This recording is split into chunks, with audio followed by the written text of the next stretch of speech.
यो चाहिँ हाम्रो क्लास 9 को एक्सरसाइज 9.1 को फ्याक्टराइजेसन हो र हामीले यहाँ पहिले के हेर्नुपर्छ भन्दाखेरि मिल्ने टर्म्सहरू हेर्नुपर्छ। मिल्ने टर्म्सहरू भन्दा पनि यहाँनिर के छ,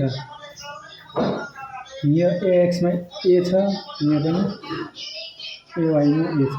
हामीले यसलाई के गर्नु छ, a भएका टर्म्सहरू एक ठाउँमा लेख्नु। अब अर्को b र b भएको dy मा b छ, यहाँ पनि dx मा b कमन छ। यसलाई एक ठाउँमा लेख्ने।